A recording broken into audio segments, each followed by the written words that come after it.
आपके संस्कृत का जो पेपर था उसमें एक गद्यांश दिया हुआ था और उस गद्यांश में से आपको कुछ प्रश्न पूछे गए थे।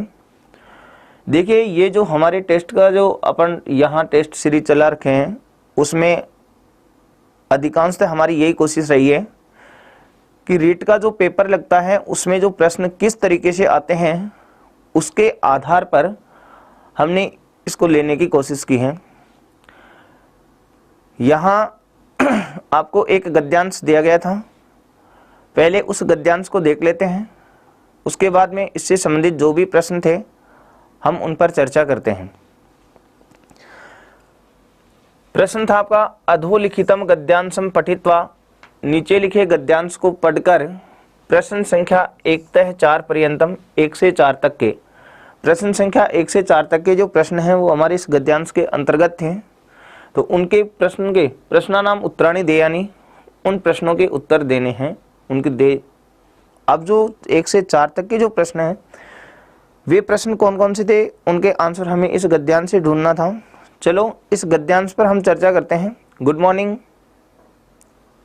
सभी को, नमस्ते, राम राम जी। तो दोस्तों चलो अब इस गद्यांश की चर्चा कर लेते हैं एक बार। एकस्मिन् वने, एक वन में, कश्चन महावृक्षः आसीत्, कोई महान वृक्ष था, कोई बड़ा पेड़ था। तत्र वहाँ, उस वृक्ष पर, एकः काकः, एक कौवा, पत्न्या सह वसति, इसमें पत्नी के साथ रहता था।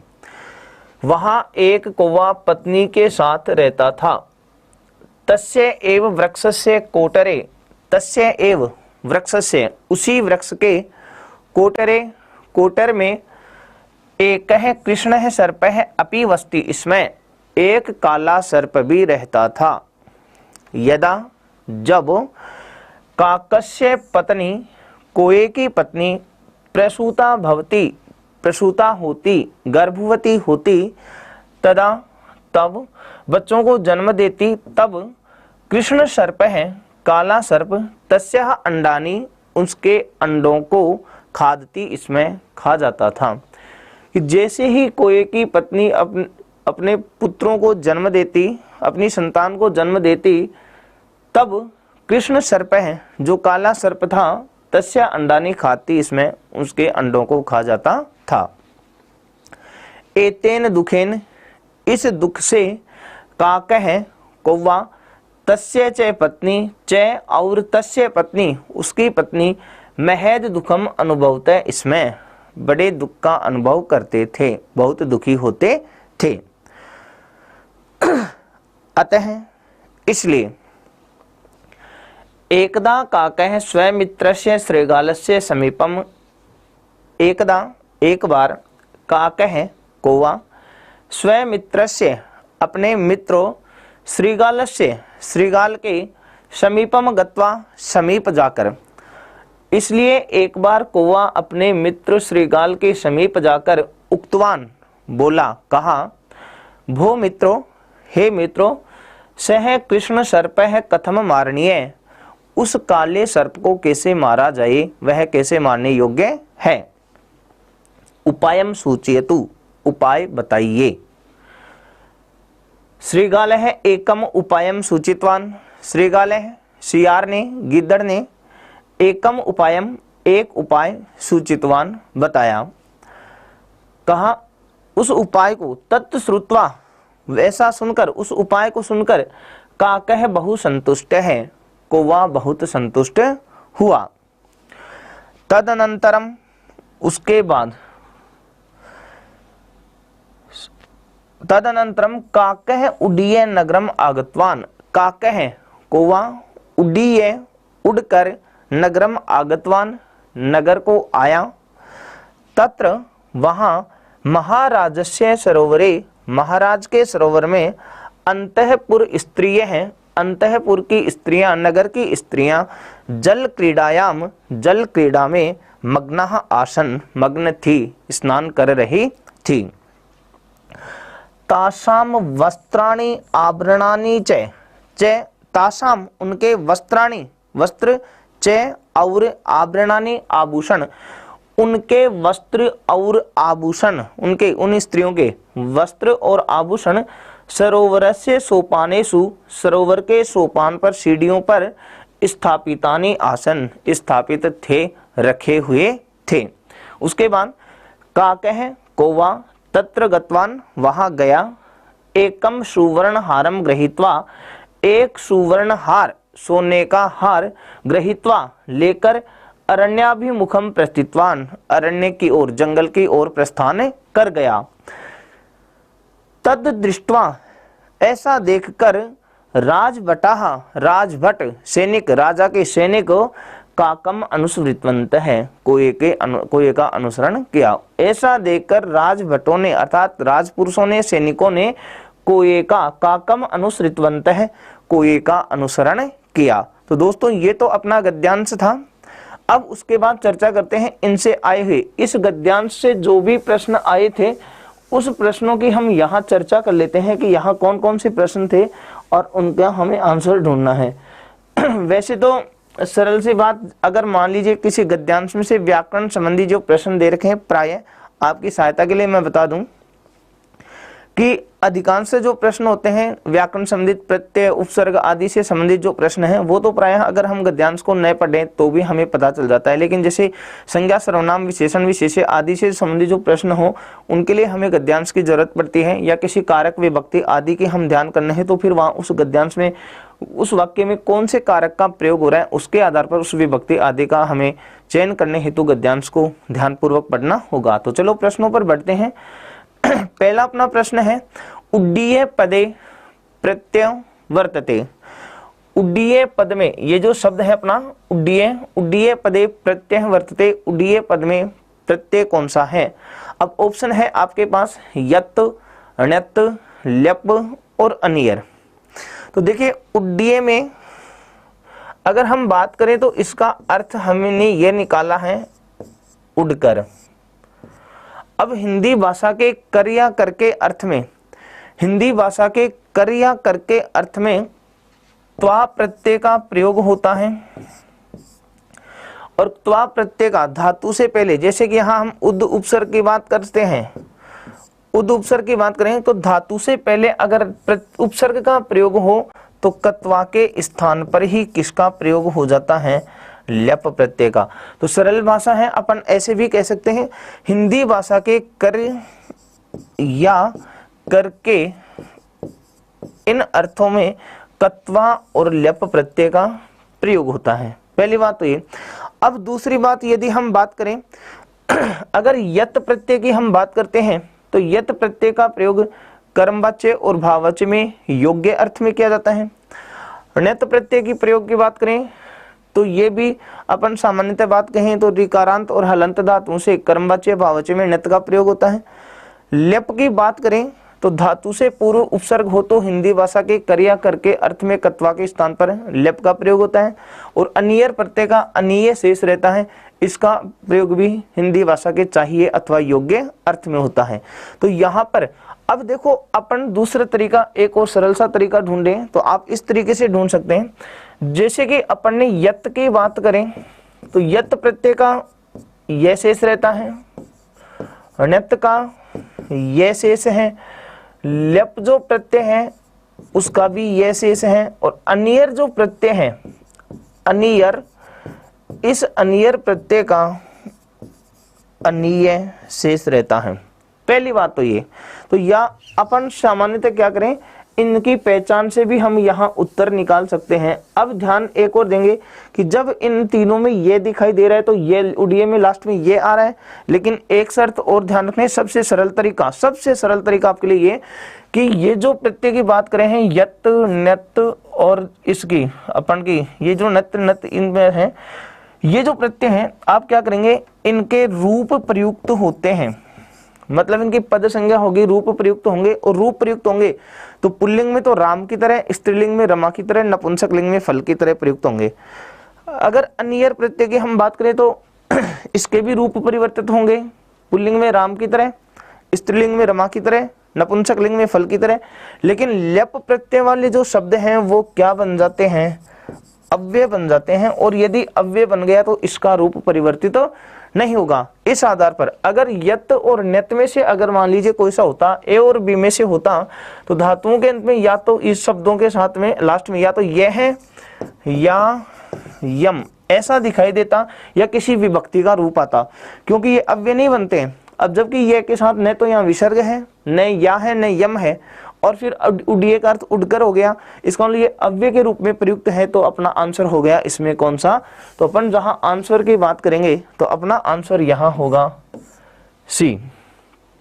ठीक है, उसके बाद अगली बात करते हैं। दूसरा प्रश्न है दृष्ट्वा इतस्य प्रकृति प्रत्यय, प्रकृति प्रत्यय चिनुत, दृष्ट्वा इसका प्रकृति प्रत्यय चुनिए। अब आपके लिए ये प्रश्न है प्रकृति प्रत्यय, तो देखो यहाँ दो शब्द दे रखे हैं, इन पर विशेष ध्यान करें। एक बात तो, एक तो नाम दिया है प्रकृति और एक नाम दिया है इसमें प्रत्यय। प्रकृति प्रत्यय, तो प्रत्यय से तात्पर्य तो सामान्यतः आप ऐसे कहते हैं प्रत्येते विधीयते अनेनिति प्रत्यय, जिसके द्वारा जो किसी सूत्र आदि से जिसका विधान किया गया हो उसे प्रत्यय कहते हैं। यहाँ जो प्रकृति है उससे तात्पर्य होता है मूल शब्द या मूल धातु, इनसे तात्पर्य होता है प्रकृति का। तो हमें क्या पूछा है इसमें, मूल शब्द है या मूल धातु है वो पूछा है, और उसी के साथ प्रत्यय पूछा है। अब देखो शब्द अपना ये था दृष्ट्वा, दृष्ट्वा के लास्ट में आपको क्या दिखाई दे रहा है, त्वा दिखाई दे रहा है। ठीक है, तो सबसे सरल तरीका है इसका भी कि त्वा कौन से प्रत्यय में होता है, तो आप क्या करेंगे कि जहां पर ये जो कत्वा प्रत्यय है, कत्वा प्रत्यय है, इसका धातु के साथ त्वा, त्वा, ध्वा और ढ्वा, इन चारों में से त्वा, त्वा, ध्वा, ढ्वा, इन चारों में से अगर आपको कोई सा दिखाई दे रहा है, शर्त किसके साथ, धातु के साथ, अगर धातु के साथ में आपको त्वा, ट्वा, ध्वा, ढ्वा दिखाई दे, उसका मतलब वहां कौन सा प्रत्यय है, कत्वा प्रत्यय है। अब यहां पर अपन ढूंढते हैं, दृश्य धातु है, ल्यप प्रत्यय है, ल्यप का तो ये शेष रहता है, ल्यप तो कत्वा के स्थान पर आदेश होता है, इसका मतलब ल्यप का ये है, तो ये तो इसका आंसर नहीं है। दूसरे वाले पर दृश्य प्लस त्वा, तो प्रत्यय त्वा नहीं है, प्रत्यय होता है कत्वा, इसका मतलब ये भी नहीं है। तीसरे वाले पर चलते हैं दृश्य प्लस कत्वा। अब दृश्य प्लस कत्वा, प्रत्यय कत्वा तो यहाँ से ये, लेकिन ये जो धातु है वो दृश्य, इसमें मूर्धन्य से नया करके तालव्य से होता है, तो यहाँ धातु दृश्य ये गलत है, और यहाँ कत्वा प्रत्यय तो सही है, और धातु देखें दृश्य तो ये भी सही है। तो अपना आंसर हो गया कौन सा, 4 नंबर डी। ठीक, उसके बाद तीसरे वाले प्रश्न पर चलते हैं। प्रस्थितवान पदे अस्मिन प्रत्यय विद्यते, प्रस्थितवान पद में प्रत्यय है। प्रत्यय पूछा आपको कि प्रस्थितवान में कौन सा प्रत्यय है, प्र, कत्वा, मतुप, न कोपी, तो इसमें आंसर क्या होना है,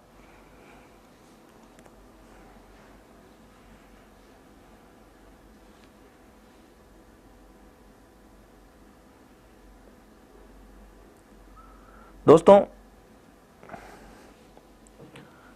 वीडियो को शेयर कर दो यार, लाइक कर दो, और प्रश्न ढूंढना है हमें, इसका आंसर ढूंढे। 3 नंबर, जो 4 नंबर जी। तो देखिए बहुत बहुत धन्यवाद। अब चलो हम चर्चा करते हैं। अब ध्यान देना कौन सा प्रत्यय है, मतुप। अरे भाई मतुप प्रत्यय को प्रयोग शब्दां के साथ व्याग्रह, तद्धित प्रत्यय है मतुप प्रत्यय दो, और मतुप तद्धित प्रत्यय है तो वो तो शब्दों के साथ होगा, जबकि प्रस्थितवान में तो शब्द की बजाय धातु है। तो अब चलो समझते हैं, ध्यान दें। ऑप्शन ढूंढते हैं एक बार, फिर उसके बाद में आंसर्स की चर्चा कर लेते हैं। प्र, ये उपसर्ग है, प्रस्थितवान में प्र उपसर्ग है। पूछा है हमें प्रत्यय, इसलिए आंसर नहीं है। ठीक।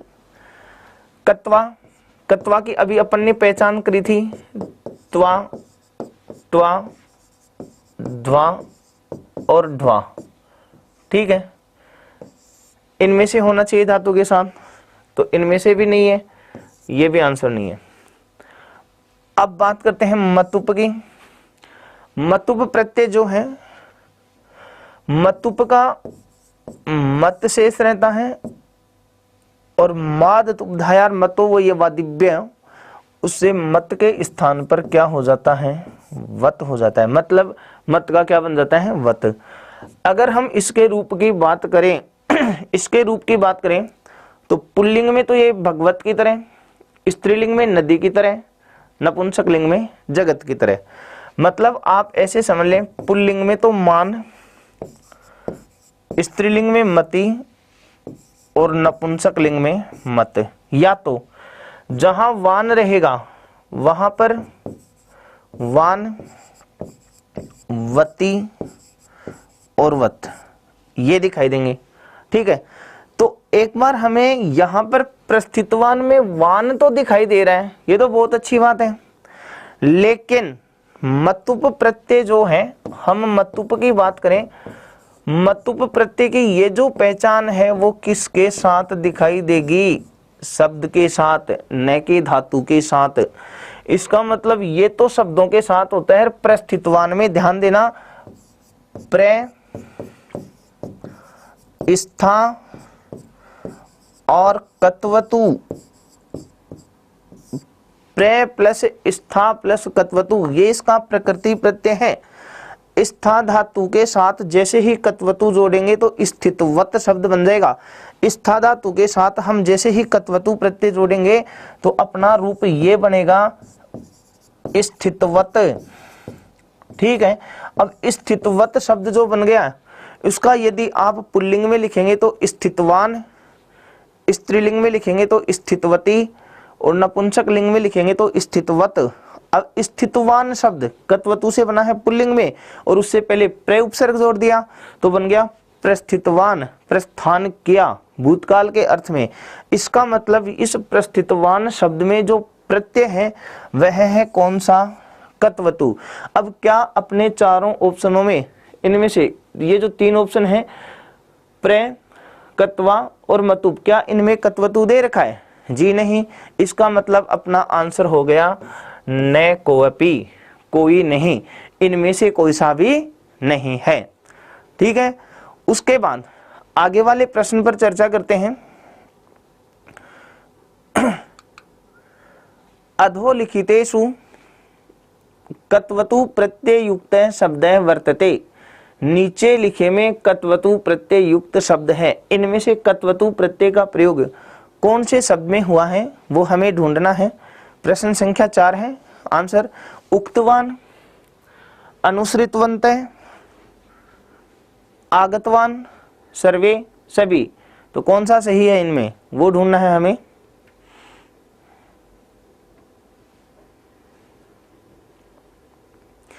तो ध्यान दें, अपना जो आंसर है, देखो उक्तवान में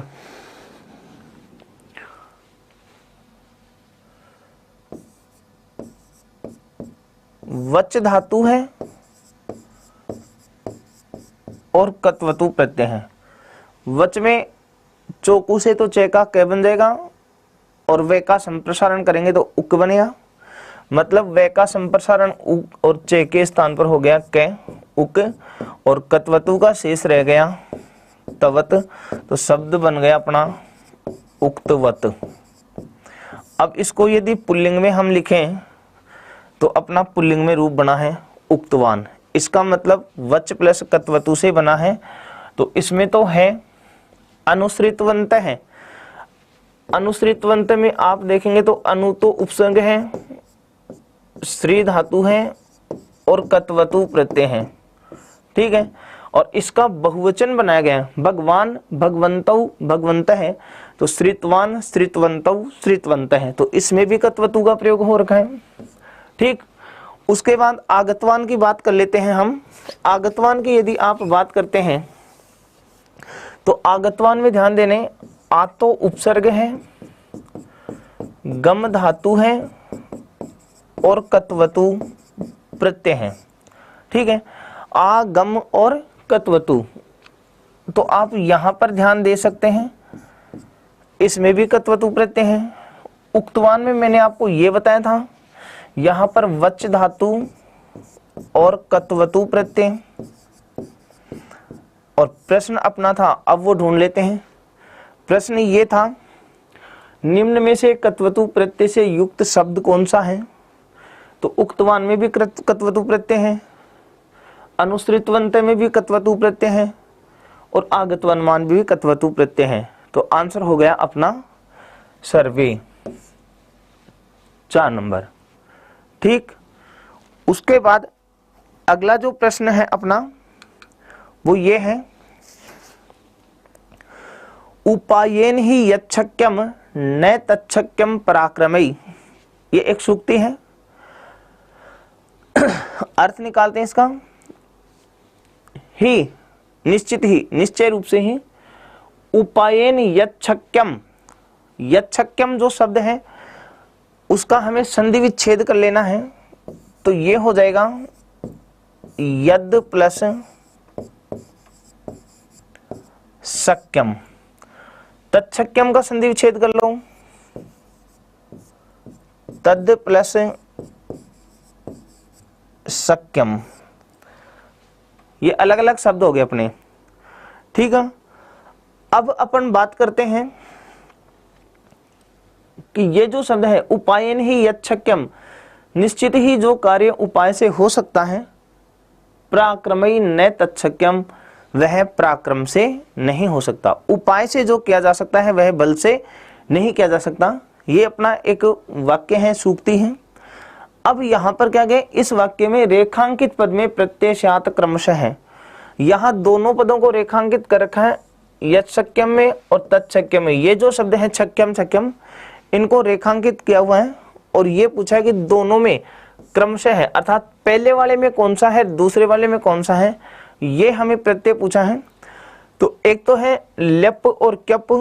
तो जैसे कि अभी थोड़ी देर पहले अपन ने चर्चा की थी कि जहां ल्यप प्रत्यय जुड़ेगा वो शब्द अव्यय बन जाएगा।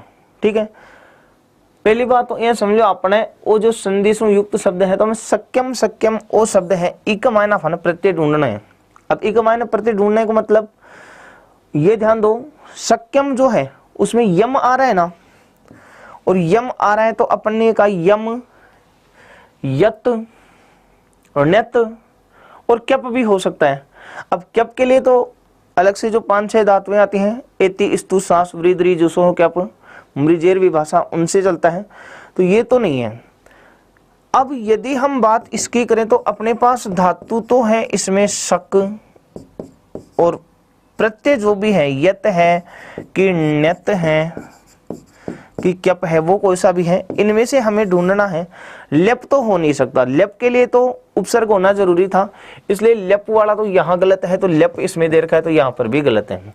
लेप वाले तो दोनों आप छोड़ दें, उसके लिए तो धातु से पहले उपसर्ग होना जरूरी है। ठीक, अब बात अपने पास ऑप्शन बच गए 2, एक तो बचा यत और एक बचा ण्यत। इन दोनों में से आंसर है ना। अब देखो सरल सा तरीका कैसे ढूंढें। यदि मान लीजिए हमें यत के बारे में ढूंढना है तो सबसे पहली बात तो ये, यत प्रत्यय का प्रयोग स्वरांत धातुओं के साथ होता है, अचो यत, अचो यत। इस सूत्र से स्वरांत धातुओं के साथ यत प्रत्यय का प्रयोग होता है। अगर मान लीजिए धातु स्वरांत नहीं है तो कोई बात नहीं है, एक सूत्र आता है आपके लिए यहाँ, जब हम प्रत्यय का टॉपिक पढ़ेंगे उनमें हम डिटेल से भी पढ़ेंगे। सकी सहोश्चय, ये से कह रहा है कि स्वरांत धातुओं से योग्य अर्थ में यत प्रत्यय का प्रयोग होता है। च और सकी सहो, सक तथा सह धातुओं से भी योग्य अर्थ में यत प्रत्यय का प्रयोग होता है। तो सक्यम में अपने पास धातु सक आ रही है, इसका मतलब यहाँ प्रत्यय ण्यत न होकर के यत होगा, और यत है तो अपना आंसर होगा सक्यम। सक्यम में यत यत 3 नंबर। फिर से ध्यान देना, लेप के लिए तो अपन ने ये चुन लिया, धातु से पहले उपसर्ग होना जरूरी है, तो लेप वाले दोनों ऑप्शन हटा दो। ठीक है, अब बच गए दो, एक तो यत और एक ण्यत। जना ण्यत ने याद रखने को तरीकों के, या तो धातु है रीकारांत, रीकारांत धातु, फिर से सुनना ध्यान दो, देखो रीकारांत धातु हो या हलंत धातु हो, तब तो प्रत्यय करना है हमें कौन सा, ण्यत। और फिर अगर धातु स्वरांत हो तब प्रत्यय हो जाएगा कौन सा, यत। अब यहां जो अपने ऑप्शन आ रहे हैं, जैसे सक्यम शब्द है, ठीक है, अपने पास ये शब्द था सक्यम, जिसमें धातु है कौन सी, शक, तो ये तो वही हलंत धातु थी, ये तो हलंत धातु थी। और अपने पास ये भी है रीकारांत या हलंत धातु है, तो ण्यत प्रत्यय होता है।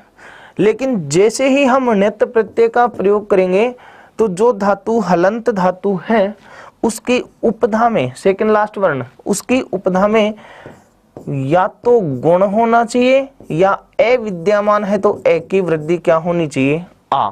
अब सक्यम में देखो, सीधा ही अपने पास शब्द अगर सक्यम है ना, तो यहाँ शक धातु में जैसे अगर ण्यत प्रत्यय होता तो इस ए की वृद्धि आ बनकर साक्यम बन जाता, ये बनता। इसका मतलब ण्यत भी नहीं है। अगर ण्यत होता तो वृद्धि हो जाती या गुण होता, तो यहाँ न तो वृद्धि कर रखी है, इसमें सक्यम में न तो आपकी वृद्धि कर रखी है और न ही गुण कर रखा है, इसलिए यहाँ प्रत्यय है फिर कौन सा, यत। और इसके लिए एक आपके लिए सूत्र आता है सकी सहोश्चय, वो ऐसे कहता है सक तथा सह धातुओं के साथ योग्य अर्थ में यत प्रत्यय का प्रयोग होता है, इसलिए अपने आंसर होगा यत। अब पहले वाला जो सक्यम है उसमें भी यत है, बाद वाला जो सक्यम है उसमें भी यत है, तो अपना आंसर हो गया 3 नंबर। आगे वाले प्रश्न पर हम बढ़ते हैं। कृष्ण है सर्पे रेखांकिते पदे प्रत्यो विदते, रेखांकित पद में प्रत्यय है। कृष्ण काला सांप, कृष्ण सर्प काला सांप, रेखांकित पद में कौन सा प्रत्यय है, कत प्रत्यय, नय प्रत्यय, मतुप प्रत्यय और ल्युट प्रत्यय। तो कृष्ण एक शब्द है,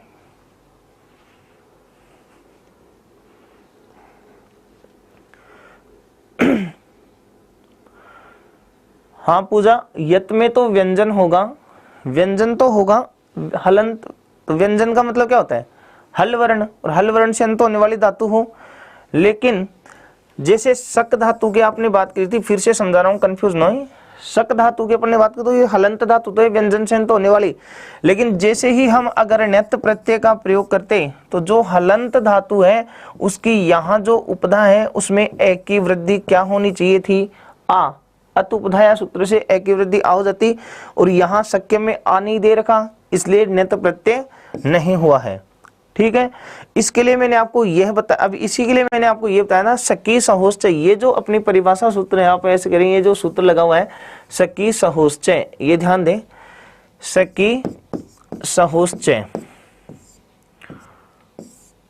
इससे ये दो धातुओं की बात करता है। एक तो धातु आ रही है शक और एक धातु आ रही है कौन सी, सह। इन दोनों धातुओं के साथ हलंत तो है लेकिन उस ण्यत को रोकता है, और ये जो सूत्र है सकी सहोश्चय वो यत का प्रयोग कर देता है कि इनके साथ यत प्रत्यय होगा, इसलिए यहाँ ण्यत न होकर के यत हुआ है। ठीक है, आगे चलते हैं। कृष्ण सर्प रेखांकित पदे प्रत्यय विदिते, कृष्ण सर्प में प्रत्यय कौन सा है। अब यहाँ ध्यान दें, ये जो एक शब्द है कृष्ण, एक क्या है, शब्द है, और शब्द के साथ जो प्रत्यय जुड़ते हैं उन प्रत्ययों को कहते हैं कौन से प्रत्यय, तद्धित प्रत्यय। शब्दों के साथ जो प्रत्यय जुड़ते हैं उनको तद्धित प्रत्यय कहते हैं। कत प्रत्यय है वो धातु के साथ जुड़ता है, ल्युट प्रत्यय धातु के साथ जुड़ता है। ठीक है, ये जो नए प्रत्यय है वो नए प्रत्यय है नहीं, नंग प्रत्यय होता है, तो नए एक समास का नाम दे रखा है यहाँ। अब यहां बच गया कौन सा, मतुप प्रत्यय। मतुप एक तद्धित प्रत्यय है। ठीक है, पहली बात तो ये। दूसरी बात ये है कि सर मतुप प्रत्यय है तो फिर मतुप में अभी अपन ने मतुप में ऐसे कहा था, या तो प्रत्यय का मत, और मत नहीं दिखा देगा तो प्रत्यय का वत। अब जहां मत है तो मानमती मत हो जाएगा, और वत है तो वानवती वत। जबकि हमें यहाँ इस शब्द के अंत में न तो वानवती वत दिखाई दे रहा और न ही मानमती मत दिखाई दे रहा, फिर कौन सा है? तो भी इसमें प्रत्यय कौन सा है? मतुप प्रत्यय। अब कैसे है? गुण वचने बे मतुबो लुगिष्ट है, मतलब आप ऐसे समझें, रंगवाची शब्दों के साथ, ये कृष्ण काला रंग है, रंगवाची शब्दों के साथ जब मतुप प्रत्यय का प्रयोग किया जाता है तो संपूर्ण प्रत्यय का ही क्या हो जाता है? लोप हो जाता है। इसको आप ऐसे समझना, देखिए ध्यान देना, अपन ने यहाँ एक शब्द लिखा कृष्ण, ये रंग वर्ण का नाम है यहाँ पर कृष्ण वर्ण, और उसके साथ अपन ने प्रत्यय जोड़ा कौन सा? मतुप। जैसे ही मतुप प्रत्यय का हम प्रयोग करेंगे तो रंगवाची शब्दों के साथ मतुप प्रत्यय का प्रयोग करने पर संपूर्ण प्रत्यय का क्या हो जाता है? लोप हो जाता है। यदि मतुप का हमने लोप कर दिया तो जो शेष शब्द बन गया वह बन गया कृष्ण। अब इसका पुल्लिंग में रूप लिखेंगे तो राम की तरह, स्त्रीलिंग में रमा की तरह, और नपुंसक लिंग में फल की तरह। तो राम की तरह रूप लिखा तो अपना शब्द बन गया कृष्ण है। तो इसमें प्रत्यय कौन सा है? मतुप प्रत्यय। तो अपना आंसर हो गया 3 नंबर। उसके बाद ये जो प्रश्न है, श्रोत्रम श्रुतेन एव न कुंडलेन दानेन पाणिर नेतु कंकनेन विभाति काये करुणा प्राणाम परोपकारेण न चंदनेन पद्यांशे अस्मिन क्रियापदे कह लकारे। इस पद्यांश में क्रियापद में कौन सा लकार है? तो हमें क्रियापद ढूंढना है। क्रियापद ढूंढेंगे तो यहाँ पर क्रियापद ये है विभाति। तो विभाति क्रियापद में आपको प्रत्यय ढूंढना है, सॉरी लकार ढूंढना है। तो विभाति जो है, विभाति का अर्थ होता है सुशोभित होता है, ठीक है। अब यहाँ पर लट लकार है कि लोट लकार, लिट लकार कि लंग लकार? तो विभाति जो है वो लट लकार का रूप है। तो अपना आंसर हो गया इसमें लट लकार, ठीक। आगे वाले प्रश्न पर चलते हैं। का यह पदे प्रत्यय अस्ति, का यह पद में कौन सा प्रत्यय है? लट, घय, लप और व्यत। ये व्यत भी नहीं है, जो लप है ये भी नहीं है। प्रश्न है यहाँ आंसर होना है कौन सा? घय। ची धातु के साथ, ची धातु के साथ जैसे ही हम घय प्रत्यय का प्रयोग करते हैं, निवास चिति शरीरोपसंधाने स्वादेश चैक है, मतलब आप ऐसे समझें कि ची धातु के साथ जैसे ही घय प्रत्यय का प्रयोग करेंगे तो ची में जो चे है, चे के स्थान पर क्या हो जाएगा? कै। तो यहाँ तो बन गया अपने पास की, और इधर घय प्रत्यय का शेष रहता है ए। अब यदि धातु स्वरांत है तो उसके अंतिम स्वर की वृद्धि कर लो, मतलब ई की वृद्धि, और ई की वृद्धि होती है आई, और इधर प्रत्यय है अपने पास ए। अब यहाँ पर आप संधि करेंगे तो एचो अवाय से अयादि संधि हो जाएगी, और अयादि संधि करते ही अपना रूप बन गया काय। और एक बात और, घय प्रत्यय जिसमें जुड़ेगा वे शब्द हमेशा ही पुल्लिंग में प्रयुक्त होते हैं, इसलिए शब्द पुल्लिंग में प्रयुक्त हो गया काय है। तो अपना आंसर हो गया काय में कौन सा प्रत्यय है? घय प्रत्यय, ठीक। उसके बाद आगे वाले पर चलते हैं। सुमेलितम कुरु, सुमेलित कीजिए। शिष्य शब्द है, एति स्तु सास व्रीद्री जुसे है, क्यप से सास धातु है और उसके साथ प्रत्यय जुड़ा हुआ है क्यप। योजक युज धातु है, उसके साथ प्रत्यय जुड़ा है नवुल। प्रकीर्ण है, प्र उपसर्ग है, दीर्घ ऋकारांत क्री धातु है और कत प्रत्यय है। और प्रष्टुम में प्रच्छ धातु है और उसके बाद तुमुन प्रत्यय है, ये इस रूप में है। अब अपने को मिलान करना है कौन से के साथ कौन सा आना है। तो शिष्य में हमने ढूंढा क्यप, तो एक के साथ तो आएगा 4 नंबर, एक के साथ हमें ढूंढना है 4 नंबर, ठीक। उसके बाद 4 नंबर 2 में है योजक, 2 के साथ 1 नंबर ढूंढो, ये 2 नंबर है, इसके साथ 1 ये वाला है। फिर प्रकीर्ण के साथ कत, तो 3 के साथ 3 नंबर है, तो 3 के साथ में 3 नंबर। और फिर प्रष्टुम में है तुमुन, 4 के साथ 2 नंबर, तो 4 के साथ आएगा 2 नंबर। तो अपना आंसर हो गया कौन सा? सी, ठीक। इसी प्रकार आगे वाले पर चलते हैं। अधोलिखितेषु उपसर्गस्य प्रयोगे कस्मिन् पदे, नीचे लिखे शब्दों में उपसर्गस्य प्रयोगे, उपसर्ग का प्रयोग कस्मिन् पदे, किस पद में, नाभवत नहीं हुआ, कौन से पद में उपसर्ग का प्रयोग नहीं हुआ है।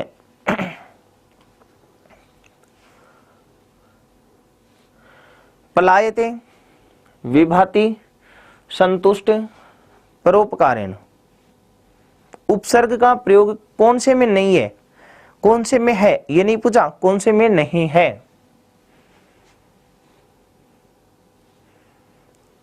तो ध्यान दें, पलायते जो शब्द है इसमें उपसर्ग का प्रयोग हुआ है। इसमें परा, धन, अयते, उपसर्ग से तो पराधन अयते, जब परा उपसर्ग के साथ अयते, अयनम, इन शब्दों का, इन धातुओं का यहाँ प्रयोग हो रखा है तो उपसर्ग में जो रे है, रे के स्थान पर लय हो जाता है। तो जैसे ही परा का अपन लय करेंगे तो रूप बन जाएगा पला, और इधर अयते जुड़ा हुआ है। अब यहाँ आ और ए मिलकर के दीर्घ संधि बन जाएगी, आ और रूप बन गया पलायते। तो इसका मतलब ये होगा पलायते में तो परा उपसर्ग है, तो इसका मतलब ये तो आंसर सही है। नंबर 2 पर चलते हैं। उसके बाद विभाति, विभाति में वी उपसर्ग है तो ये भी सही है, वी उपसर्ग है, भा धातु है तो ये भी हो गया। संतुष्ट है, इसमें सम उपसर्ग है, तुस धातु है, कत प्रत्यय है, ये भी सही है। परोपकारेण जो शब्द है इसका संधि विच्छेद कर लो, पर धन उपकारेण। अब यहां पर उपकारेण में, उपकारेण जो शब्द है इसमें उप का प्रयोग है, लेकिन परोपकार जो शब्द है इसमें ये जो पर है वो उपसर्ग नहीं है, ये उपसर्ग नहीं है, ये एक शब्द है पर जिसका अर्थ होता है दूसरा, अन्य। तो यहाँ पर इसमें उपसर्ग का प्रयोग नहीं है। ठीक, उसके बाद आगे चलते हैं। अहम स्वः गमिष्यामि वाक्यम इदम लंग लकारे परिवर्तयत। अहम, मैं, स्वः गमिष्यामि, कल जाऊंगा, मैं कल जाऊंगा, वाक्यम इदम लंग लकारे परिवर्तित। अब देखो इसका लकार परिवर्तन आपसे पूछा है, और एक बात कहूं, लकार परिवर्तन का प्रश्न हमारे रीट में 100% आता है। पिछली जो एग्जाम से हैं उनमें भी आया है, इस बार भी संभावना है इस टॉपिक में से प्रश्न आता ही है। लकार परिवर्तन के लिए आपको कुछ नहीं करना है। लकार परिवर्तन में सबसे मोटी मोटी बात तो ये ध्यान रखेंगे कि अगर आपको लकार परिवर्तन करवाया है तो हिंदी में जिसे काल कहते हैं, संस्कृत में उसी को हम सामान्यतः क्या नाम दे रहे हैं, लकार दे रहे हैं। तो लकार परिवर्तन मतलब काल परिवर्तन, तो वाक्य का काल बदलना है। और काल परिवर्तन, काल निर्धारण जो है वो होता है कौन से क्रियापद से। इसका मतलब लकार परिवर्तन पूछा है तो आपको क्रिया परिवर्तन करनी है, क्रिया को बदल देना है। अब यहाँ पर अपने 5 लकार हैं, उन 5 लकारों में से एक लकार का रूप तो आपको वाक्य में दे रखा होगा, और जिस लकार में बदलवाएगा 4 बच गए, जिसमें से बदलवाएगा उसको आपको पेपर में नाम देना है। तो यहाँ लंग लकार का नाम आ रहा है। अब लंग लकार है तो जाहिर सी बात है ये वाक्य लंग लकार का तो नहीं है। अब हमें बदलना है तो क्रियापद को ढूंढना होगा। अब इस वाक्य में क्रियापद कौन सा है, गमिष्यामि। अब आप ये ध्यान दें, अगर गमिष्यामि क्रियापद है तो गमिष्यामि खुद कौन से लकार का है, कौन सा पुरुष कौन सा वचन है, ये ध्यान रखें, मतलब कितने नंबर का रूप है। ठीक है, अब आप क्या करेंगे यहाँ कि जैसे ही अपन ने यहाँ गमिष्यामि की बात करी तो गमिष्यामि जो है उसमें लिट लकार है, पहली बात। फिर उसके बाद उत्तम पुरुष है, उत्तम पुरुष है, और वचन की जहां बात करें तो कौन सा वचन है, एक वचन। लिट लकार उत्तम पुरुष एक वचन का वाक्य अगर ये है, ठीक है। अब हमें क्या करना, लंग लकार में बदलना है। तो सबसे सरल तरीका है बस लकार लिट है तो उसकी जगह क्या कर दो, लंग लकार। अब बाकी सेम टू सेम आप यहाँ ये सेम टू सेम ले आओ, उत्तम पुरुष ही लाना है और एक वचन का ही प्रयोग करना है। बस।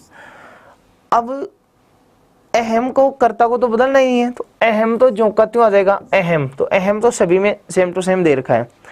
नंबर 2, अब यहां ध्यान देंगे गमिष्यामि यानी जाऊंगा, ये जो एक अव्यय पद दे रखा है स्व है, स्व का अर्थ होता है आने वाला, आने वाला कल। और हमें अगर इसको लंग लकार मतलब भूतकाल, भूतकाल में अगर लिखना है तो हमें क्या लिखना है, बीता हुआ, बीता हुआ कल। और बीते हुए कल के लिए स्व के स्थान पर अपन प्रयोग करेंगे किसका, है का। इसका मतलब आपको क्या करना है, ये जो स्व पद है उसकी जगह तो हो जाएगा है, तो स्व की जगह तो करेंगे हम है। तो है देखो एक तो यहां दे रखा है, एक यहां दे रखा है। अहम को नहीं बदलना है, अहम तो ज्यों का त्यों आएगा, स्व को बदल देंगे है में। अब दूसरी बात, क्रिया भी तो बदलेगी, क्रिया लट लकार है तो लंग लकार करो, ये उत्तम पुरुष का एक वचन है, उत्तम पुरुष का एक वचन करेंगे तो एगच्छम। इसका मतलब अपना जो आंसर होगा इसमें होगा 4 नंबर, अहम है एगच्छम, मैं कल गया था। अहम स्व गमिष्यामि, मैं कल जाऊंगा, इसका भूतकाल क्या होगा, मैं कल गया था। ठीक, उसके बाद आगे वाले पर चले। आज्ञार्थे कै लकार प्रयुज्यते, आज्ञार्थ में कौन सा लकार प्रयुक्त होता है, तो आज्ञार्थक काल कहते हैं हम लोट लकार को, तो आंसर होना है कौन सा, लोट लकार। ठीक है, लट का मतलब होता है वर्तमान, लोट का मतलब आज्ञार्थक, लंग का मतलब होता है भूतकाल, और विधिलिंग चाहिए अर्थ में, तो आंसर हो गया लोट। ठीक, उसके बाद आगे वाले प्रश्न पर हम चर्चा करते हैं।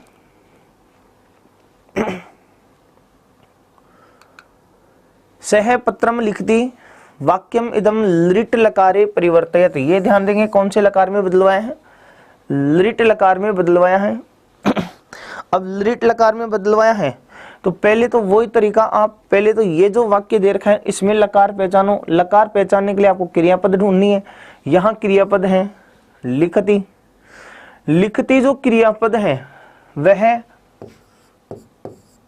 लट लकार प्रथम पुरुष एक वचन। अब आपको इसको बदलना है लिट लकार प्रथम पुरुष एक वचन, इसमें बदलना है। ठीक है, अब क्या करेंगे, सह पत्रम तो सेम टू सेम आ जाएगा, कोई दिक्कत नहीं है। अब लिखती जो है वो लट लकार है तो इसको लिट में करेंगे, तो क्या करेंगे, लिट लकार का प्रथम पुरुष एक वचन। अब ये जो अपने 4 ऑप्शन आ रहे हैं इसमें लिट लकार का प्रथम पुरुष एक वचन ढूंढेंगे, तो लिखिष्यति, लेखिष्यन्ति, अलिखत और लेखिष्यति। अब देखो जब लिट लकार में बदलवा रहे हैं ना, तो लिट लकार में अलिखत तो हो नहीं सकता, पहली बात तो ये अलिखत तो लंग लकार का हो गया, तो ऑप्शन 3 तो यही हट गया। ठीक है, नंबर 2 पर चलते हैं। पहले वाला क्षति, क्षति आता है, ये एक वचन दिखाई दे रहा है और ये बहुवचन, तो यदि एक वचन है तो एक वचन वाला ही होगा, इसका मतलब दूसरा ऑप्शन भी यहाँ पर हट गया, तो तीसरा भी आंसर नहीं है और दूसरा भी नहीं है। बच गया कौन सा, पहला और चौथा। अब यदि पहले ऑप्शन पर करते हैं तो जैसे ही लिख धातु जो है, लिख धातु के जैसे ही हम लरिट लकार में रूप करेंगे तो लिख के स्थान पर हो जाएगा लेख, और फिर रूप चलेगा लेखिष्यति, लेखिष्यतः, लेखिष्यन्ति, ऐसे रूप चलने हैं। तो जैसे ही हम करेंगे तो प्रथम पुरुष एक वचन का रूप हमें मिलेगा लेखिष्यति, तो अपना आंसर हो गया इसमें 4 नंबर लेखिष्यति। सह पत्रम लेखिष्यति, वह पत्र लिखेगा। ठीक है, लिखिष्यति जो था उसमें ली नहीं होता, गुण होकर के लेख बन जाता और आंसर होता लेखिष्यति। इसका मतलब ये जो पहला आंसर है ये भी इसमें आंसर नहीं है, पहला ऑप्शन भी आंसर नहीं है। आगे वाले पर असुमेलितम चिनुत, असुमेलित को चुनिए।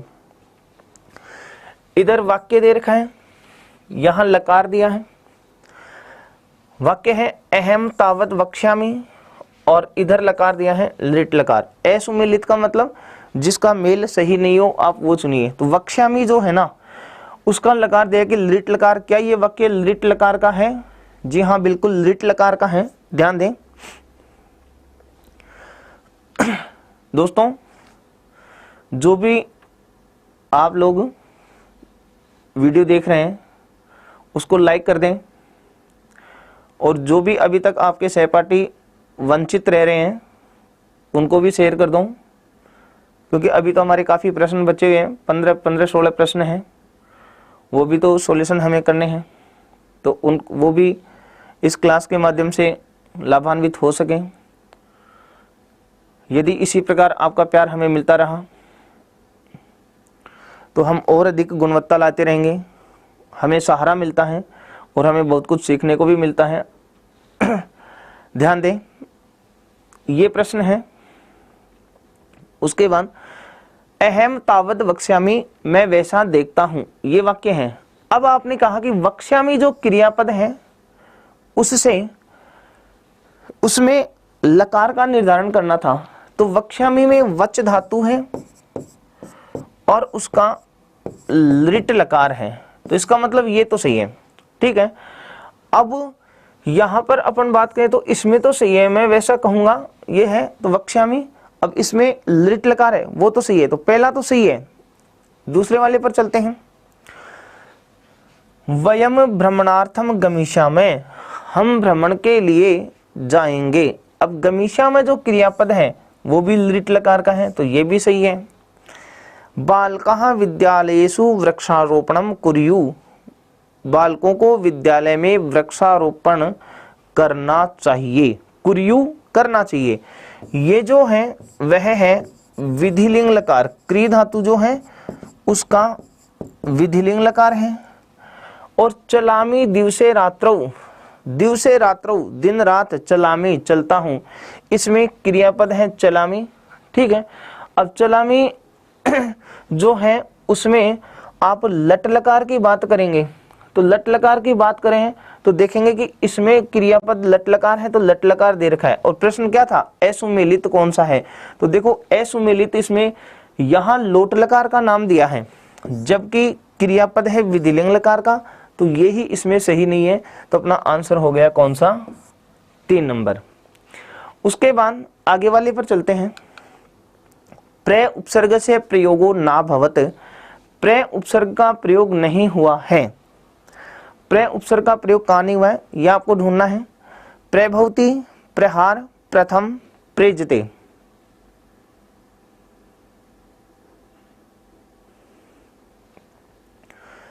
प्रभवति, प्रहार, प्रथम, प्रेजते।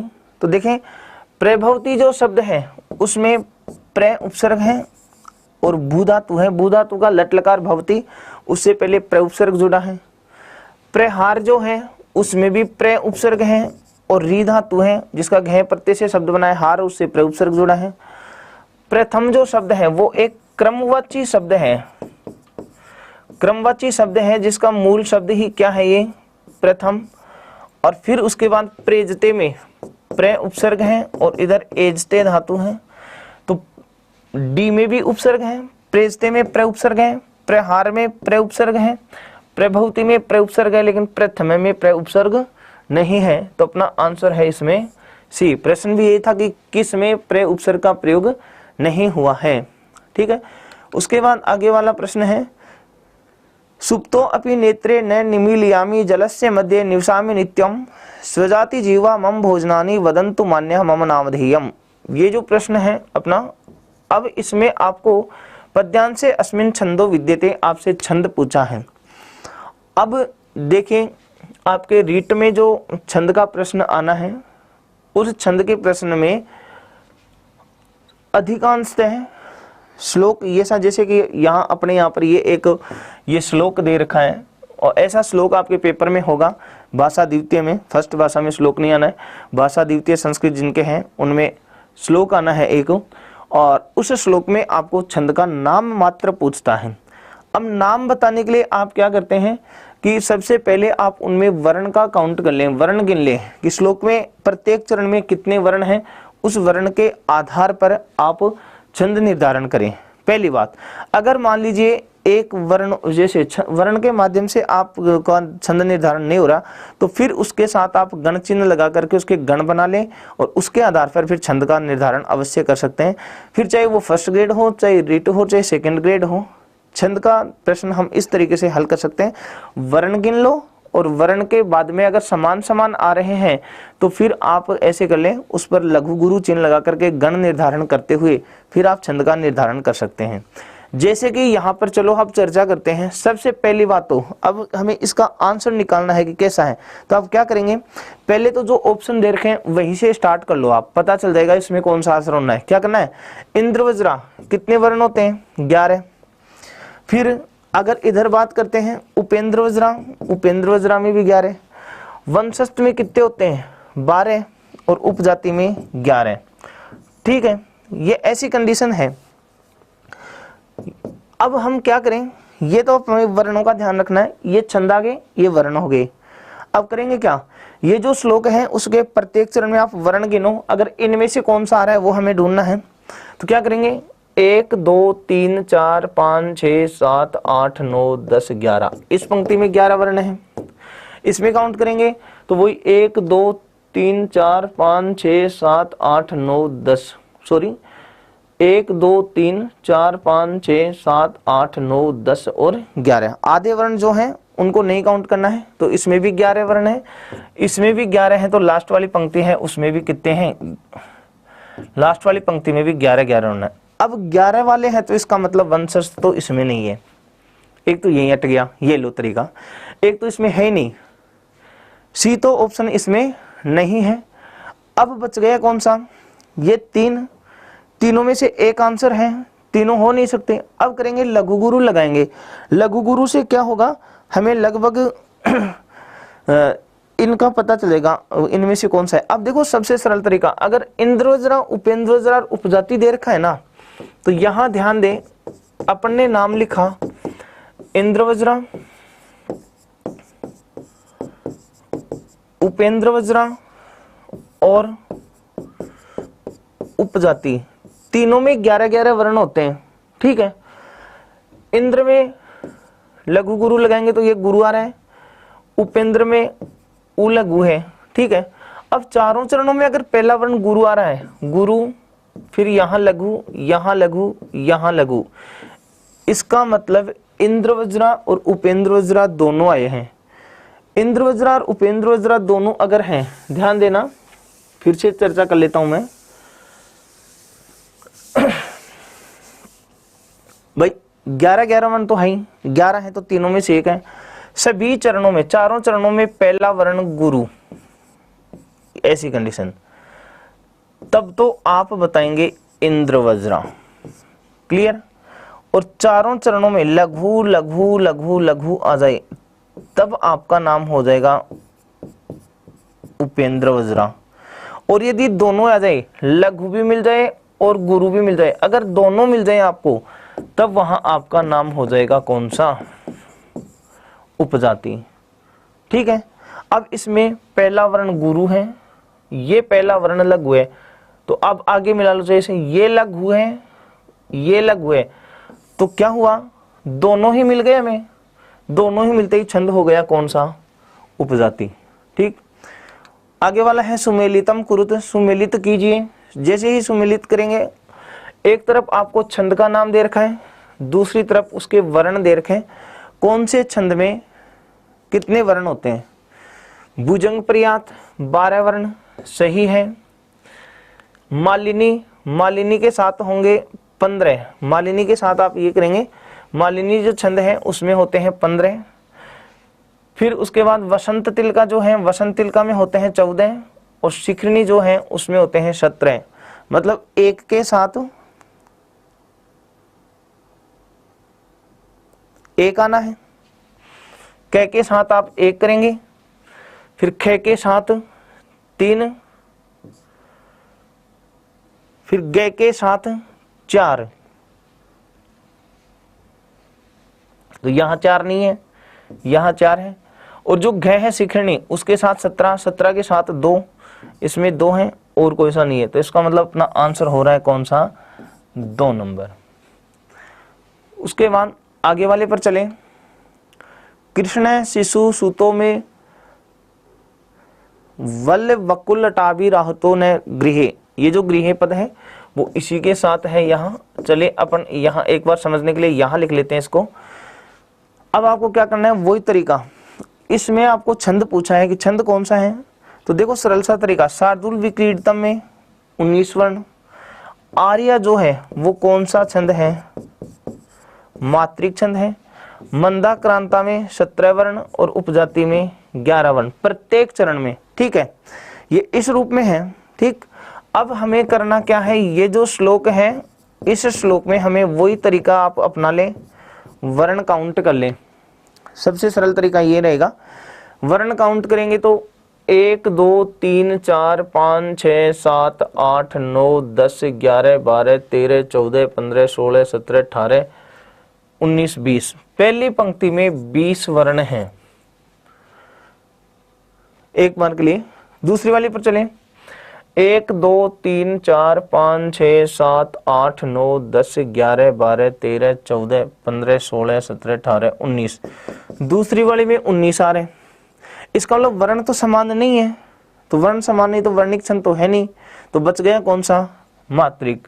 तो अपने यहाँ आंसर है कौन सा, आर्या छंद। आर्या छंद की पहचान क्या है, प्रथम चरण 12 मात्रा, द्वितीय चरण 18 मात्रा, तृतीय चरण उसमें 12 मात्रा, और जो चतुर्थ चरण है उसमें आपको मिलेंगी 15 मात्रा। तो जैसे ही हम इस पर लघु गुरु लगाएंगे, अब देखो एक बात और तरीका मैं आपको बता दूं, ये ध्यान देना आप कि मान लीजिए अब हमें ये जो पंक्तियां ये इसमें ये पता नहीं चल रहा है कि इसमें कौन सा छंद है, मतलब पाद कथम कहाँ हो गया, शुरू कहाँ से हो गया, तो आप क्या करें, पहला और दूसरा पाद एक साथ मिला हुआ है ना, तो आप क्या करेंगे, प्रथम पाद और द्वितीय पाद दोनों में टोटल मात्रा कितनी, 30 मात्रा, तो एक साथ पूरे पर लगाएंगे तो 30 मात्रा आ जाएंगी। ठीक इसी प्रकार तीसरा और जो चतुर्थ चरण है, तीसरा और चतुर्थ एक साथ दे रखा है, तो इन दोनों की मात्रा एक साथ गिन लो, मतलब आपको कितनी मात्रा आनी चाहिए, 27। तो इस आधार पर पहली पंक्ति में 30 और दूसरी में 27 मात्रा है, तो वह छंद है कौन सा, आर्या। ठीक, उसके बाद आगे वाले प्रश्न पर करते हैं, असंगतम चिनुत, असंगत चुनिए। असंगत का मतलब क्या है, गलत, कि जो गलत है उसको चुनो आप, जो सही नहीं है उसको चुनो। तो एक तरफ तो आपको श्लोकांश दे रखा है, श्लोक का अंश मात्र दिया है, और एक जो है मतलब आप ऐसे कहें, इधर तो किसी श्लोक का एक पाद दे रखा है, एक चरण दे रखा है, दूसरी तरफ उस चरण में कौन सा छंद है आपको छंद का नाम दिया है, जो गलत है उसको आप चुनेंगे। तो यहाँ सबसे पहले नाम दिया द्रुत विलंबित, मतलब कितने वर्ण, 12 वर्ण। ठीक, फिर उसके बाद वंशस्थ, इसमें भी 12, इंद्रवज्रा 11 वर्ण, और जो अनुष्टुप है उसमें कितने वर्ण, 8 वर्ण। पहली बात तो ये। अब 12-12 के दोनों आगे, तो सबसे पहले इसमें तो बनता है नगण, द्रुत विलंबितम आहे नभव भरव, ठीक है, नगण भगन भगन रगन।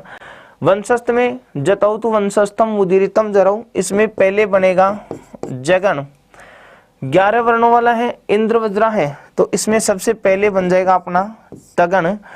और अनुष्टुप जो है 8 वर्णों का अनुष्टुप है, तो उसमें 5वां वर्ण लघु, और जो 6ठा वर्ण है वो क्या होना चाहिए,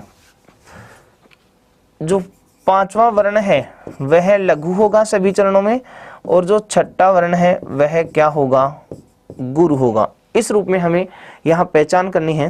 तो चलो ध्यान देते हैं, अपन ढूंढते हैं 1 2 3 4 5 6 7 8 9 10 11 12 वर्ण है पहली पंक्ति में, और 12 वर्ण है तो पहले न से ले नगन भी बना हुआ है, इसका मतलब द्रुत विलंबित, ये तो सही है। दूसरे वाले में 1 2 3 4 5 6 7 8 9 10 11 12 वर्ण है, और वंशस्थ जय भान न जगन बना है, ये भी सही है। ठीक, इंद्रवज्रा गुरु गुरु गुरु तगन, ये भी सही है। अब लास्ट वाले को ढूंढते हैं, इसमें 1 2 3 4 5 6 7 8 वर्ण तो 8 है, इसका मतलब अनुष्टुप 8 वर्ण से हो सकता, लेकिन 5वां वर्ण और 6ठा वर्ण ढूंढना है। तो 1 2 3 4 ये 5वां वर्ण है, ये 6ठा वर्ण है। 5वां इसमें गुरु है और 6ठा इसमें लघु है, जो कि ऐसा नहीं होता है। इसका मतलब ये अनुष्टुप छंद का उदाहरण नहीं है। अनुष्टुप का नहीं है तो फिर कौन से का है? अब बच गया, अगर मान लीजिए इस तरीके से 8 वर्ण होते तो अनुष्टुप तो होता, अनुष्टुप नहीं है तो फिर और कौन सा है? तो दूसरा तरीका है, इसमें मात्रा लगा लो। तो मात्रा लगाएंगे तो लघु गुरु लघु गुरु गुरु लघु लघु गुरु। अब मात्रा काउंट करो, तो मात्रा जैसे ही हम काउंट करेंगे 1 2 3 1 4 4 और 4 8 4 12 12 मात्रा है। इसका मतलब ये आर्या का उदाहरण है। आर्या जो छंद है और आर्या छंद का प्रथम पाद है अपरितोषाद विदुषाम, तो ये आर्या का उदाहरण था, इसलिए आंसर हो गया इसमें डी। आगे वाले पर चर्चा करते हैं। असाधु विद्यते, साधु का मतलब सही, असाधु मतलब गलत, कि गलत कौन सा है वो चुनिए, इनमें से गलत कौन सा है। तो ठीक है, अब आपको क्या दे रखा है, एक तरफ गण योजना दी है और दूसरी तरफ छंद का नाम दिया है कि कौन से छंद में कौन से गण होते हैं। तो सबसे पहले आपको नाम दिया है उपेंद्र वज्रा, उपेंद्र वज्रा जतजास ततो गौ, जगन तगन जगन अंत में 2 गुरु, सही है आपके। उसके बाद में मंदाक्रांता दिया है, मंदाक्रांता जल्दी सडगैर मभव नतौ ताद गुरु चेत, ये मैं ने से भय ले गए, ये शिखरिणी का होता है, शिखरिणी। रसई रुद्रेश छिन्ना यमन सब लाग है शिखरिणी, इसका मतलब इसमें शिखरिणी का होना चाहिए था, तो मंदाक्रांता नहीं है। क्योंकि मैं से जय से तय तय गुरु, सूर्यास्वैर यदि मैं सजौ सततगा शार्दुल विकीर्णितम, ये भी सही है। ये 4 यगण, तो भुजंग प्रयातम चतुर्वीर यगारई, भुजंग प्रयात में 4 यगण, ये भी सही है। इसका मतलब सही कौन सा नहीं है? तो आंसर हो गया 2 नंबर। ये जो है आप ऐसे कहेंगे, इसमें जो 2 नंबर है वो गलत है। क्यों? क्योंकि ये जो गण योजना दे रखी है वो कौन से छंद की है? शिखरिणी की है, इसलिए ये गलत है। आगे वाला प्रश्न है, अव्याकृति इति कस्य शिक्षण विधि। अव्याकृति यह किसकी शिक्षण विधि है, मतलब कौन से शिक्षण की शिक्षण विधि है, कौन सी विधा की है? व्याकरण की है कि गद्य की है, पद्य की है कि रचना की है? तो अव्याकृति विधि जो है, जिसे हम भाषा संसर्ग विधि भी कह सकते हैं, वह एक व्याकरण शिक्षण की विधि है। तो आंसर हो गया अपना व्याकरणस्य, व्याकरण की। उसके बाद अगला प्रश्न है, आगमन इत्यनेन अभिप्रायो अस्ति। आगमन उपागम, इसका अभिप्राय क्या है? आगमन उपागम में जैसे आगमन विधि अपन ने पढ़ी थी, उसी के समानांतर सबसे पहले तो इसमें उदाहरण दिए जाते हैं, उसके बाद में जो नियम है उन नियम को, सिद्धांतों का स्पष्टीकरण करवाया जाता है। आगमन उपागम में सबसे पहले उदाहरण दिए जाते हैं और उन उदाहरणों के आधार पर फिर नियमों का या सिद्धांतों का स्पष्टीकरण किया जाता है।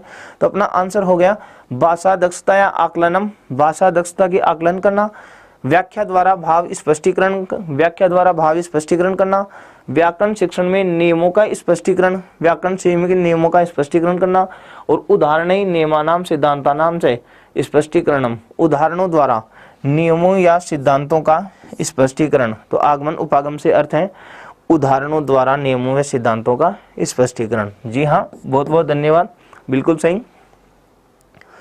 अगला प्रश्न है, नाटक शिक्षण से आदर्श नाट्य विधि अनुसारण। आदर्श नाट्य विधि के अनुसार क्या होता है? जैसे कि कल परसों पिछली अपनी जो शिक्षण विधियों वाले के जो प्रश्नों की हम चर्चा करे थे, उसमें मैंने आपको एक तरीका बताया था सरल सा, कि जहां आदर्श का नाम जुड़ा हुआ होता है प्रायः वे शब्द जो हैं वो शिक्षक के लिए प्रयुक्त होते हैं। ठीक है, जैसे आप आदर्श वाचन की बात कर रहे हैं, आप आदर्श लेख की बात करें, इसी प्रकार यहाँ आदर्श नाट्य विधि की बात हम करें तो आदर्श नाट्य विधि क्या है? कक्षा में शिक्षक द्वारा जो नाटक के विभिन्न पात्र होते हैं, उन विभिन्न पात्रों की भूमिका के साथ ही उनके जो वाचिक अभिनय करते हुए पात्रों की भूमिका स्वयं के साथ खुद में ही रखे और सभी पात्रों के जो भाव होते हैं, संवाद होते हैं, उनका खुद वाचिक अभिनय करते हुए नाटक करें, वो आदर्श नाट्य में प्रयुक्त होती है। तो यहाँ के प्रश्न ही प्रश्नों द्वारा अध्यापक पात्राणाम चरित्रम पाठगत भावानाम च विश्लेषणम करोति। प्रश्नों के द्वारा अध्यापक पात्रों के चरित्र और पाठगत भावों का विश्लेषण करता है। तो प्रश्नों के माध्यम से तो नहीं करता इसमें। दूसरा, अध्यापक है, अध्यापक वाण्या माध्यमेन, वाणी के माध्यम से मतलब वाचिक रूप से एक प्रकारेण अभिनयम करोति, एक प्रकार से अभिनय करता है। फिर रंगमंचे नाटकम विधिपूर्वक अभिनीतः क्रियते, रंगमंच पर, तो ये तो रंगमंचाभिनय विधि होगी, इसमें रंगमंच पर भी नहीं होता। फिर कक्षायाम एव, कक्षा में ही छात्रैः नाटकस्य अभिनय क्रियते, छात्रों द्वारा नाटक का अभिनय किया जाता है। जब छात्र नाटक का अभिनय करते हैं तो वो कक्षा अभिनय होती है, ये कक्षा अभिनय की बात होगी। अगर रंगमंच की हम बात करें तो आप इसको रंगमंचाभिनय कह सकते हैं, रंगमंचाभिनय कह सकते हैं। अब यहाँ पर जो है शिक्षक स्वयं कर रहा है तो आप इसको आदर्श नाट्य कहेंगे, ये आदर्श नाट्य की बात है। इसी प्रकार यहाँ पर बात करें तो यहाँ तो प्रश्नों की बात हो रही है, प्रश्नोत्तरों के माध्यम से, तो इसमें प्रश्नोत्तरों के माध्यम से होता नहीं है, यहाँ प्रश्नोत्तर विधि का प्रयोग होता है। और यहाँ आंसर था आदर्श नाट्य का, तो अपना आंसर हो गया 2 नंबर। शिक्षक वाणी के माध्यम से एक प्रकार से पात्रों वो जो संवाद आ रहे हैं उनका क्या करता है, अभिनय करता है। उसके बाद अगला है प्राचीन शिक्षायाम अनुशासनम आसीत। प्राचीन शिक्षायाम, प्राचीन शिक्षा में अनुशासनम आसीत, अनुशासन था, कैसा था, अवदमनात्मक, दमनकारी, प्रभावात्मक, प्रभावकारी, मुक्त्यात्मक, मोक्ष देने वाला, और मिश्र व्यवहारात्मक, मिश्र व्यवहारात्मक। तो देखिए प्राचीन काल में जो अनुशासन था, प्राचीन शिक्षा में जो अनुशासन था वह छात्रों को दमनकारी स्थिति से था, तो यहाँ अपना आंसर था अवदमनात्मक। उसके बाद अगला है संस्कृत शिक्षण से सर्वप्रथमम उद्देश्यम भवति। संस्कृत शिक्षण का प्रथम उद्देश्य क्या है, तो देखो इसका सरल सी बात कहूं, संस्कृत शिक्षण, तो संस्कृत एक भाषा के रूप में है और भाषा का जो प्रारंभिक रूप होता है वह मौखिक होता है, और भाषा का जो बाद वाला रूप है उसका उत्तरोत्तर जो रूप हम माने वह लिखित रूप है। अधि मौखिक और लिखित इस रूप में है।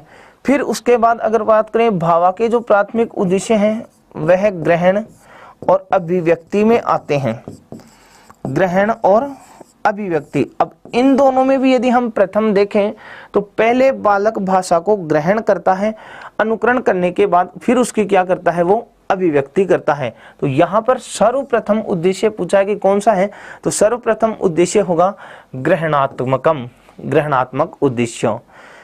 उसके बाद आगे चलते हैं। हिल्दात्वा महोदयेन कस्य शिक्षण प्रतिमानस्य प्रतिपादनम कृत। देखो हिल्दात्वा के द्वारा जो शिक्षण प्रतिमान दिया गया उसका नाम है आगमन उपागम या आगमन प्रतिमान, और इसी आगमन प्रतिमान को हिल्दात्वा